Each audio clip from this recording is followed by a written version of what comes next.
Information, le journal magazine avec Steve Nadjar. Steve, bonjour. Bonjour Philippe, bonjour à tous, merci de nous rejoindre pour cette demi-heure d'actualité de décryptage. Vous pouvez également nous suivre en vidéo et en direct sur le live de notre page YouTube. À la une de cette édition, les bombardements américains contre une milice pro-iranienne en Irak. Washington a frappé hier des cibles des brigades du Hezbollah irakien. Bilan au moins 25 morts. On vous expliquera les raisons de ces frappes, mais aussi leurs possibles conséquences pour Israël.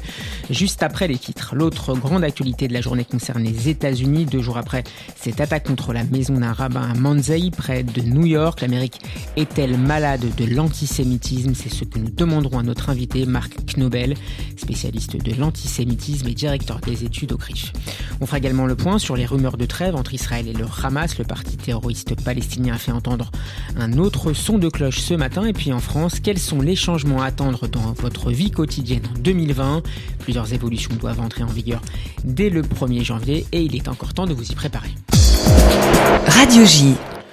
Ce week-end marque-t-il une rupture dans la réponse militaire des États-Unis à l'offensive iranienne au Moyen-Orient? C'est la question que se posent les observateurs au lendemain des frappes de l'US Army contre une milice pro-iranienne. Des avions F-15 ont visé hier soir des cibles appartenant aux brigades du Hezbollah dans l'ouest de l'Irak et l'est de la Syrie, notamment le quartier général de la milice dans le district de Qaïm à la frontière de la Syrie. Des entrepôts de munitions et des centres de commandement ont également été bombardés. Bilan: au moins 25 combattants tués et 55 blessés. 4 commandants de la Kataïb Hezbollah ont été éliminés par ces frappes américaines. Nous n'accepterons pas que la République islamique d'Iran prenne des mesures qui mettent des femmes et des hommes américains en danger, a déclaré le secrétaire d'État américain Mike Pompeo devant des journalistes. Pompeo s'était entretenu un peu plus tôt avec Donald Trump dans la résidence présidentielle de Mar-a-Lago en Floride. Ces frappes défensives de précision, selon la terminologie de l'administration américaine, sont la riposte de Washington à une attaque à la roquette contre une base militaire irakienne à Kirkuk vendredi, une attaque qui avait coûté la vie à un civil américain. Et ces frappes américaines inédites dans leur intensité contre des factions pro-iraniennes pourraient ne pas s'arrêter là. C'est ce qu'a laissé entendre le secrétaire à la défense américain. Nous mènerons des actions supplémentaires si nécessaire afin d'agir pour notre autodéfense et pour dissuader des milices ou l'Iran de commettre des actions hostiles, a indiqué Marc Expert, qui précise que l'action d'hier soir est un succès.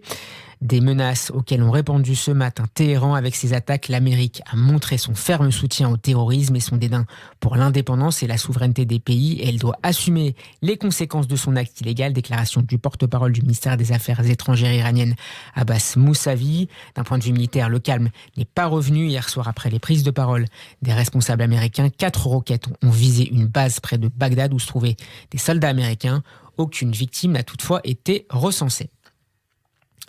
En Israël, ces derniers échanges de feu sont particulièrement suivis alors que ce Tsahal appelle la guerre entre les guerres contre l'Iran se poursuit. Et ce matin, c'est le commentaire de l'ancien chef des renseignements militaires qui suscite l'attention des médias israéliens. Amos Yadlin a publié une série de tweets dans laquelle il estime que Jérusalem doit désormais faire preuve d'une plus grande maîtrise dans ses opérations en Irak. Il considère que les Américains ont certes franchi hier le Rubicon en dressant une ligne rouge à l'Iran. Le message de Washington à la République islamique est limpide: ne touchez pas à nos ressortissants au Moyen-Orient sous peine de représailles.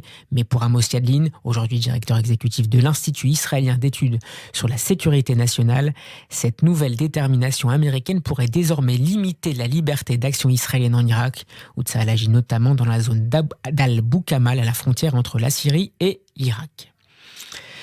Il n'y a aucun appel à la trêve avec l'ennemi sioniste. La réponse du Hamas aujourd'hui aux rumeurs d'un accord imminent avec Jérusalem. Hier, le cabinet de sécurité israélien a discuté d'une nouvelle trêve avec le Hamas. C'est en fait toujours le même dispositif mis en place à la fin de l'opération Bordure protectrice de 2014 dont il est question. La deuxième phase de la consolidation de l'accalmie n'a jamais été atteinte pour cause de violation continue du cessez-le-feu par l'organisation palestinienne de Gaza. Correspondance à Jérusalem de Pascal Zonshine. Ce n'est pas la première fois dans la longue confrontation qui oppose le Hamas à Israël que les deux camps négocient une trêve. La dernière remonte à quelques semaines à peine, après l'opération de Tsahal qui avait spécifiquement visé le djihad islamique et l'un de ses chefs de la bande de Gaza, principal responsable des tirs de roquettes de ces derniers mois contre le sud d'Israël. Mais cette fois, il s'agissait surtout de prendre acte que le Hamas était resté en retrait du round de violence du 12 novembre. Depuis, les responsables de la défense israélienne ont recommandé au gouvernement gouvernement de poursuivre sur la voie de l'accalmie face à l'organisation islamiste palestinienne qui contrôle la bande de Gaza depuis 2007. L'analyse stratégique de Tsahal est qu'il est préférable de contenir une réactivation du conflit sur le front sud pour se concentrer sur le front nord, car de la Syrie jusqu'à l'Irak, l'Iran continue d'acheminer son arsenal et de renforcer les positions qui lui serviront à menacer puis à attaquer Israël. C'est cette approche pragmatique qui a donc été discutée dimanche par les membres du cabinet de sécurité israélien. Israël considère que le Hamas est une organisation terroriste et de son côté, le Hamas ne reconnaît pas Israël, donc les trêves ne sont jamais discutées directement, mais par l'intermédiaire des services de renseignement égyptiens et aussi avec la médiation de l'émissaire de l'ONU. Du point de vue de l'organisation islamiste palestinienne, il s'agit d'arrangements provisoires qu'il n'est d'ailleurs pas tenu de respecter, sauf s'il y voit un intérêt, que ce soit pour des raisons humanitaires ou pour lui permettre de se réarmer. Cette conception est évidemment connue d'Israël, qui sait parfaitement que dans les conditions actuelles du rapport de force avec le Hamas, l'accalmie ne tient qu'aussi longtemps que l'organisation terroriste en retire un bénéfice, qui peut d'ailleurs être de ne pas essuyer de frappes de l'aviation israélienne sur ses bases ou ses galeries souterraines. Du point de vue d'Israël, le calcul est de s'en tenir autant que possible aux concessions minimales qui lui assure le calme, extension de la zone de pêche, accroissement de l'entrée de marchandises ou de fourniture de carburant à la bande de Gaza et approbation de chantiers d'équipement ou d'infrastructures financés par des donateurs étrangers ou des organisations internationales.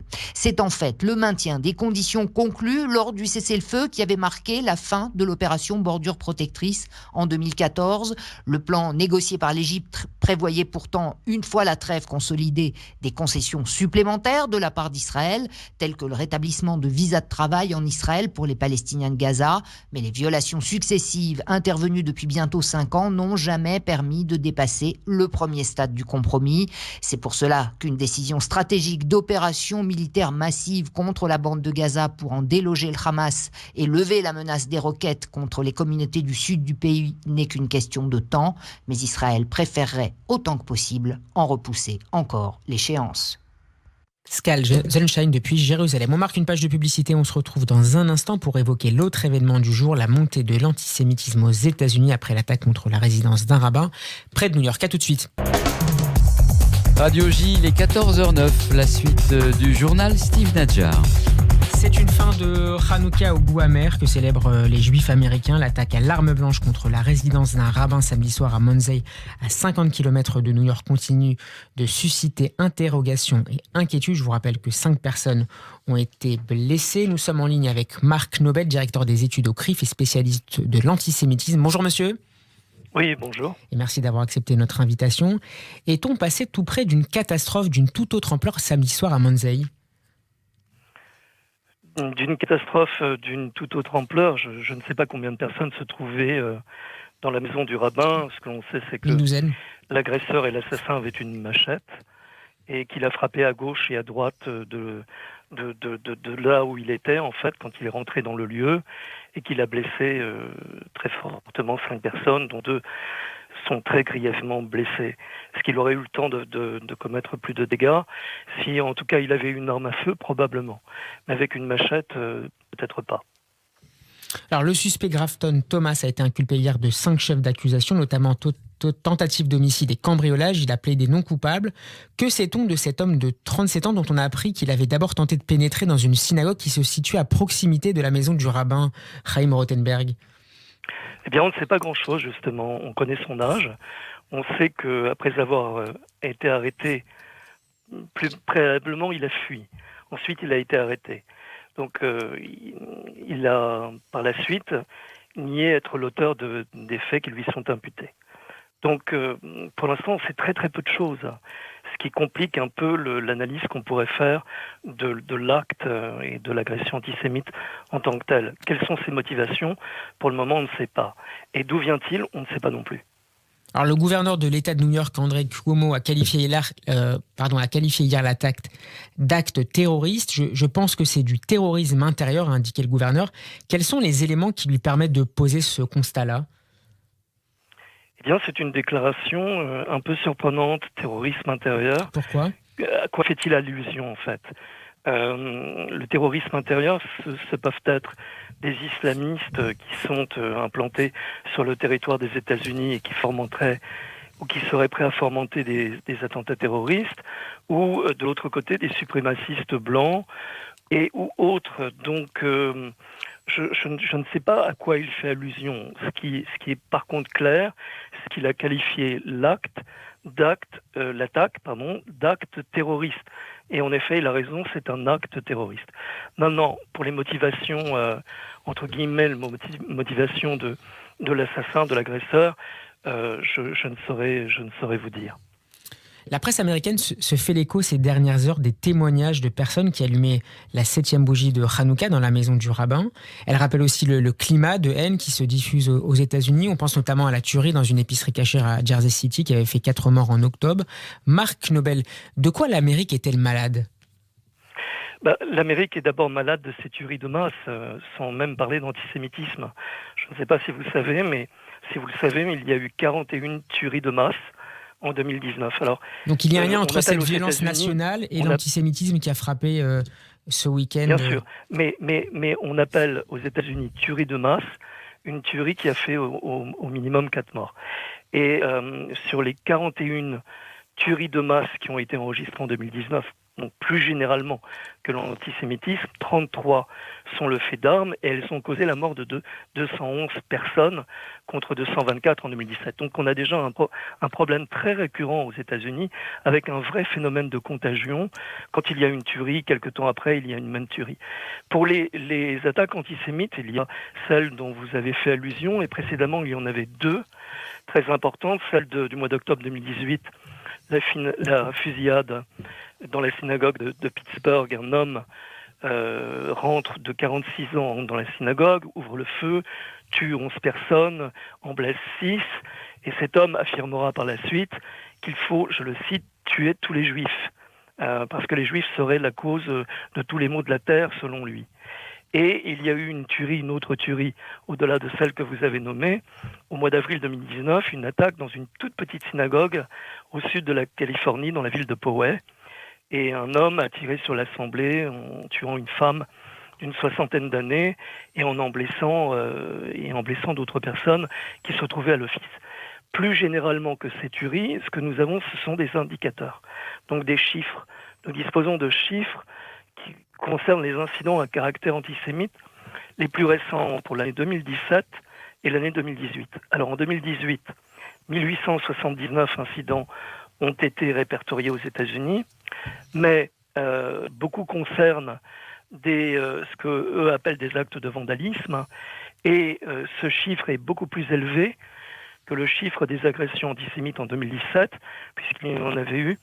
Il y en avait eu 1970, si j'ai bonne souvenance, dont 19 agressions physiques. En 2018, 39 agressions physiques, le double de l'année précédente. Donc, on est face à un phénomène qui est relativement préoccupant, qui préoccupe par ailleurs les Juifs américains, comme l'a démontré une enquête qui a été réalisée par l'ABC en 2019. Les Juifs américains sont préoccupés. Quelque chose qui s'installe en profondeur, qui touche tout un tas d'États, une 50aine, notamment les États où sont implantés depuis longtemps les Juifs américains, l'État de New York, la Californie, le New Jersey, le Massachusetts. Justement, Marc Nobel, des comités de quartier chargés de la prévention des criminels vont être bientôt créés. C'est une annonce du maire de New York, Bill Blasio. Oui. Est-ce à même, selon vous, de rassurer les Juifs américains, notamment ceux qui vivent dans l'État de New York ? Écoutez, je crois qu'ils ont pris du retard en fait par rapport à nous dans la sécurisation des lieux de culte et des lieux communautaires. Donc tout ce qui peut permettre de renforcer la sécurité des lieux de culte, et pas seulement des lieux de culte, mais des lieux de vie et des lieux communautaires, serait une bonne chose. Il y a quelques années, j'ai été au Canada, je me suis étonné qu'on puisse rentrer dans une synagogue comme on entrerait dans un moulin en fait. Donc maintenant, si on y ajoute ces comités de quartier chargés de prévenir les criminels, il faudrait voir comment ils sont constitués, s'ils sont légaux, quels sont les moyens qu'ils se donnent, et comment la police pourrait aider également à la sécurisation des lieux de culte et des lieux communautaires en tant que tels, là où vivent principalement les Juifs dans les grandes villes américaines. C'est la fin du rêve américain pour les Juifs outre-Atlantique? Non, je ne pense pas. Je pense que d'abord il faut remettre les choses dans un certain ordre. On parle d'un pays de 320 millions d'habitants. Alors c'est vrai qu'il y a eu 1879 incidents à caractère antisémite, dont un très grand nombre de vandalisme. Il y a eu des attentats. Mais les attentats ne touchent pas tout le monde. Et les États-Unis, on n'a pas affaire à un pays antisémite, même s'il y a de l'antisémitisme aux États-Unis. Le rêve américain existe toujours, y compris pour les Juifs. Encore faut-il que les Juifs soient sécurisés dans les endroits où ils pourraient être touchés, ce qui n'est peut-être pas tout à fait le cas aujourd'hui. Est-ce qu'on peut s'attendre à une percée de l'ALIA en provenance des États-Unis dans les années à venir?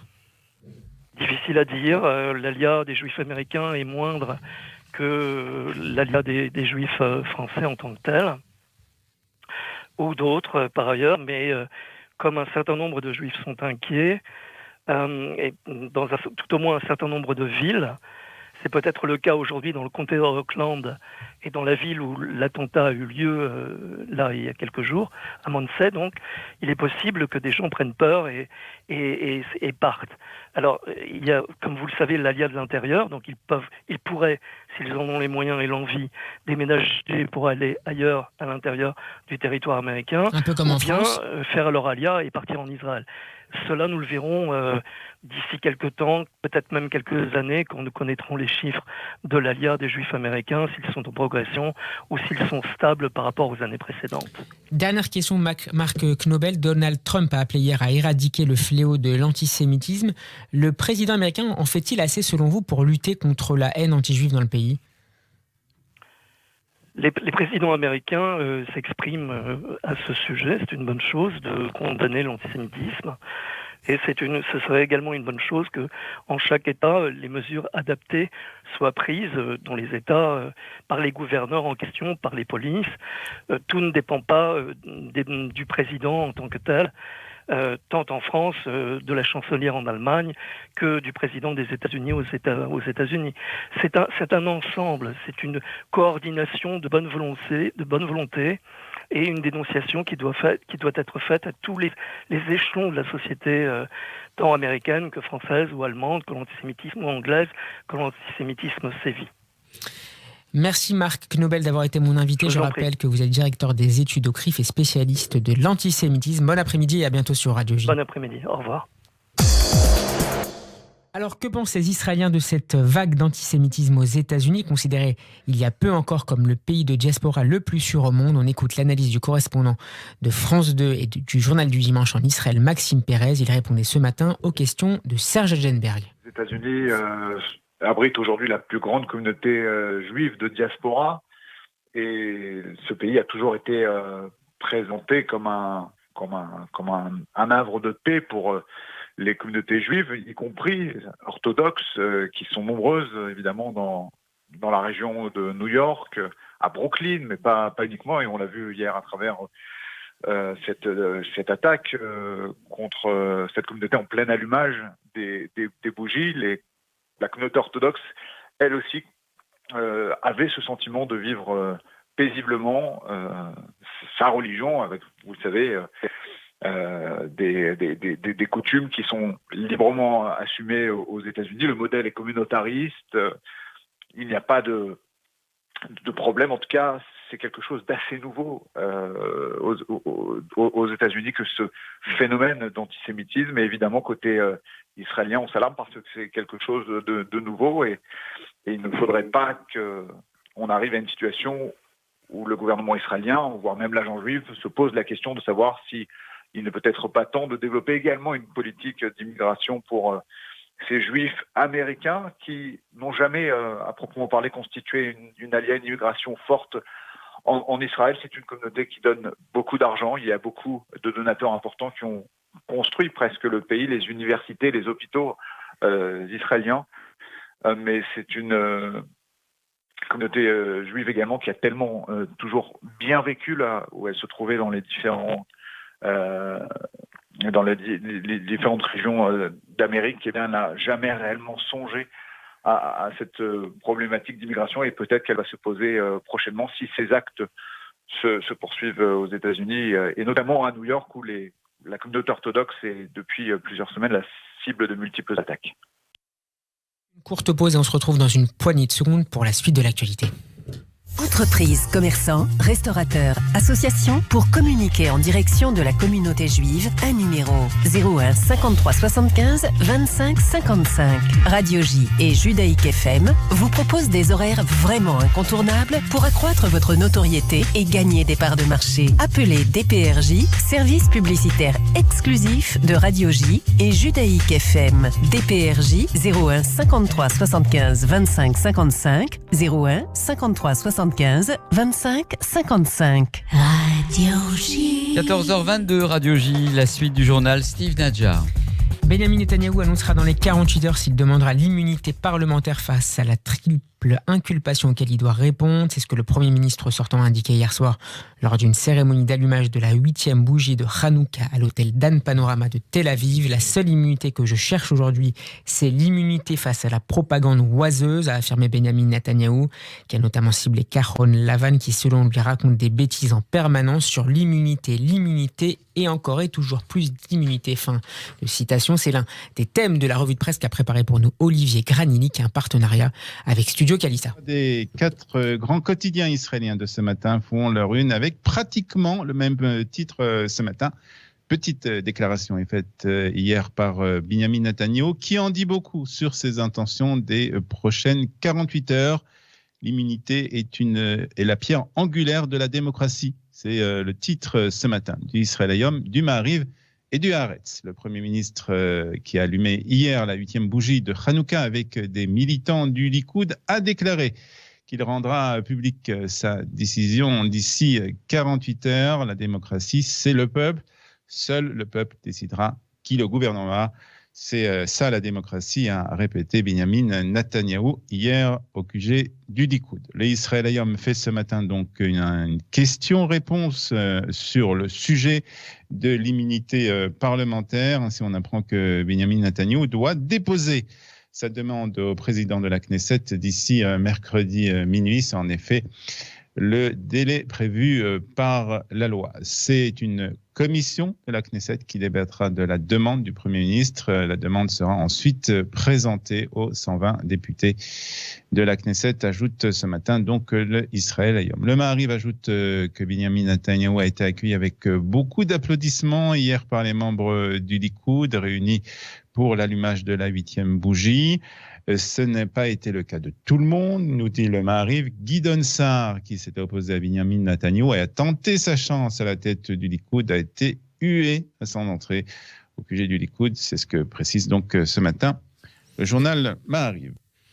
La suite de l'actualité israélienne avec Gabriel Attal. Bonjour Gabriel. Bonjour Steve. Les exportations israéliennes ont augmenté de 68% au cours de la dernière décennie. La hausse est de 4,5% par rapport à l'année dernière selon le ministère de l'économie et de l'industrie. Les revenus annuels s'élèvent à 114 milliards de dollars. Cette forte croissance s'explique par la flambée des exportations de services, notamment de haute technologie.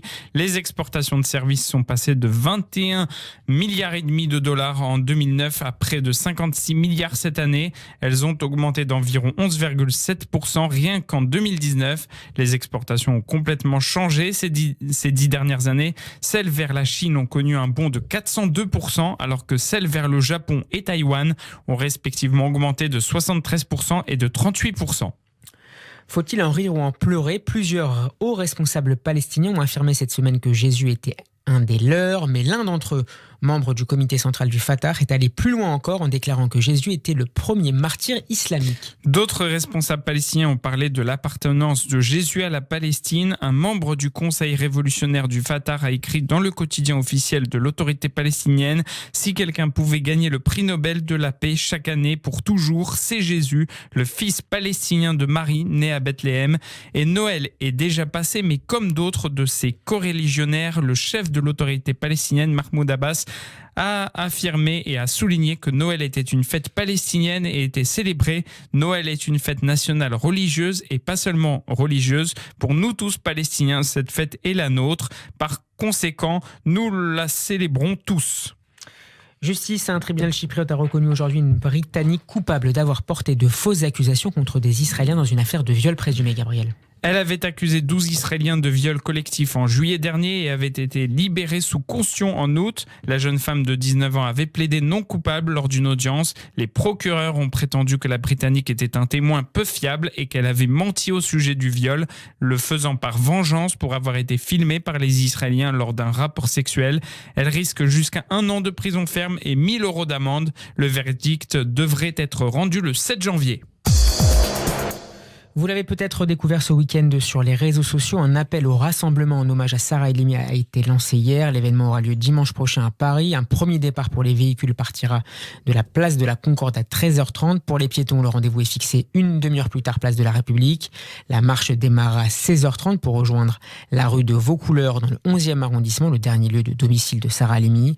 Samedi, un autre rassemblement s'est tenu devant le palais de justice à Paris. Ces mobilisations interviennent en réponse à la décision il y a 2 semaines de la Cour d'appel de Paris de déclarer irresponsable pénalement Kobili Traoré. En vertu de cette décision, le tueur de la sexagénaire juive assassinée en 2017 ne sera pas jugé aux assises. En Grande-Bretagne, les tags antisémites ont été retrouvés hier à Londres sur plusieurs façades de magasins, Gabriel. Ils se situent dans les quartiers de Hampstead et de Belsize Park, dans le nord-ouest de la capitale britannique. Les graffitis représentent l'étoile de David peinte en rouge aux côtés de l'inscription 9.11, une référence aux attentats du 11 septembre 2001 contre les 2 tours du World Trade Center ayant fait près de 3000 morts. Cela pourrait faire également allusion à une théorie du complot attribuant la responsabilité de ces attentats aux Juifs. Aucun suspect n'a été arrêté, mais la police de Londres a déclaré qu'elle enquêtait sur l'incident en tant que crime de haine raciste. L'actualité en France maintenant, le maire de Levallois-Perret, Patrick Balkany, a été transféré vendredi à l'hôpital de la Pitié-Salpêtrière. C'est son épouse Isabelle qui en a fait l'annonce sur les réseaux sociaux hier. Selon elle, cette décision a été prise subitement en 1 heure et sans prévenir le professeur magique de gastro-entérologie, littéralement et légitimement interloqué, qui lui a sauvé la vie. Selon le quotidien Le Parisien, ce transfert serait en réalité d'ordre pratique. Patrick Balkany était surveillé par 3 officiers de police depuis le début de son hospitalisation. Il a à présent intégré l'unité hospitalière sécurisée interrégionale réservée aux détenus. Cela a rendu fou de rage le professeur en charge de lui, selon son épouse. 26e jour consécutif de grève contre la réforme des retraites. Le trafic est toujours perturbé, mais la RATP note cependant une nette amélioration. 2 lignes seulement sont fermées, la 7 bis et la 13. Les lignes automatiques 1 et 14 fonctionnent normalement. 3 bus sur 4 circulent. Le trafic des tramways est quasi normal. Concernant les RER, le trafic reste perturbé sur la ligne A avec un train sur 2 en moyenne aux heures de pointe du matin et du soir. Sur la ligne B, il faut prévoir un train sur 2 en moyenne aux heures de pointe et un train sur 3 en heure creuse. Un TGV sur 2 et un Transilien sur 4 circulent côté SNCF et le taux de grévistes est de 7,1% aujourd'hui. Et que faut-il attendre pour le 31 décembre, Gabriel ? Pour demain et le réveillon, habituellement les transports sont gratuits toute la nuit du 31, mais en raison des grèves, cela devrait être perturbé. Les lignes 1 et 14 fonctionneront jusqu'à 2h moins le quart. Le trafic des bus sera renforcé avec le nombre de noctiliens doublé toute la nuit. Les lignes de tramway T2, T3A et T3B fonctionneront toute la nuit avec une fréquence de 15 minutes. Le ministre français de l'Intérieur, Christophe Castaner, a annoncé un important dispositif policier pour le passage à la nouvelle année. Demain soir, il y aura près de 100 000 policiers, gendarmes qui seront mobilisés partout dans notre pays, sur Paris bien sûr, mais sur l'ensemble du territoire. Ils seront en plus renforcés par les militaires, très présents aussi, et par les pompiers qui demain encore seront mobilisés. D'ailleurs, les échanges entre le gouvernement et les partenaires sociaux reprendront à partir du 7 janvier. L'exécutif proposera une méthode de travail concernant l'équilibre financier du système de retraite. Le 9 janvier, soit 2 jours plus tard, une 4e journée de grève et de manifestation interprofessionnelle est prévue. Le secrétaire général de Force ouvrière, Yves Verrier, a estimé ce matin sur France Info qu'il était grand temps d'appuyer sur le bouton stop. Il a exprimé l'opposition de son syndicat contre le régime unique par points qu'il a qualifié de très mauvaise idée. Le problème, c'est que ce régime unique par points contient 2 dimensions très importante. L'une, c'est le mode d'acquisition de son droit à la retraite, qui ne sera plus basé sur les meilleures périodes de la vie active et sur des annuités, quel que soit son niveau de salaire, on valide des trimestres. Demain, il faudra, tout au long de sa vie active, acheter ses points. Et ça sera plus difficile de se constituer ce capital de points. Mais deuxièmement, le deuxième paramètre important, c'est qu'il sera demain, puisque ce serait un régime unique, sous tutelle de l'État, en dernier ressort, quoi qu'on nous dira. Et en cette veille de nouvelle année civile, plusieurs changements sont attendus concernant l'impôt sur le revenu. Le barème a été revu, Gabriel. Le taux de la première tranche pour les revenus entre 9 964 € et 27 519 € passe de 14% à 11%, soit un gain de 350 € évalué par Bercy pour les foyers concernés. Pour le taux de la deuxième tranche, les revenus sont abaissés de 27 519 à 25 405 €, ce qui équivaut à un gain de 125 € par personne seule. Pour les personnes pacsées ou mariées, le gain sera donc de 250 €. Concernant la taxe d'habitation, 80% des foyers les plus modestes ne la paieront plus en 2020. Pour cela, le revenu fiscal de référence ne doit pas dépasser un certain seuil en fonction de la composition du foyer fiscal. Merci Gabriel. Une touche musicale avant de nous quitter. Nous célébrons aujourd'hui le dernier jour de Hanouka. Les fioles d'huile vont s'éteindre et les toupies rejoindre les bacs à jouer jusqu'à l'année prochaine. Mais profitons encore quelques heures de la fête des Lumières avec le duo Srouli et Nathanaël qui propose un remix des plus belles chansons de la fête. Merci de votre attention. Prochain retour de l'information sur Radio J à 15h. Tout de suite, l'émission Le Tania présentée par Chaim Nissenbaum. Hanouka Sameach. Prenez soin de vous.